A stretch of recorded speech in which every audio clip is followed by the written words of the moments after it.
So the group People for Bernie, which I understand is not an official campaign group, but it is a group of your supporters, they were claiming at least partial credit for shutting down the Trump rally, that it wasn't just luck. This is a tweet of theirs. It took organizers from dozens of organizations and thousands of people to pull off. Great work. Now, I get protesting, but the goal here of these protests seemed to be to stop the rally from happening, and I'm wondering if you have any concerns about supporters of yours stopping Donald Trump from exercising his First Amendment right to speak. Jake, no, I agree. Look, you've just indicated there were many, many, many organizations. We learned about this when we saw it on television.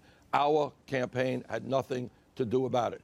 I think people have the right to protest. I do not like people disrupting anybody's meetings, and I would hope that my supporters will not disrupt meetings. To protest is one thing, to disrupt is something else. But once again, Trump is not telling the truth. It should not surprise anybody. He very rarely tells the truth when he says that our campaign disrupted his meeting. It was not. We have millions of supporters, and people do things, but it was not our campaign.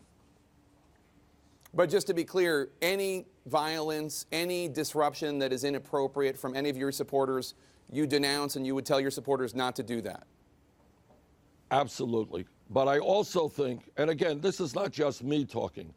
This is people in the Republican Party.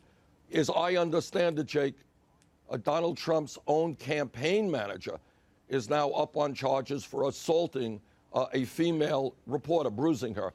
I mean, this is a campaign whose rhetoric, whose people now, because I think of that rhetoric, are leaning too much in the direction of violence. And Trump himself, I think, is the primary cause of this. He has absolutely got to tone it down.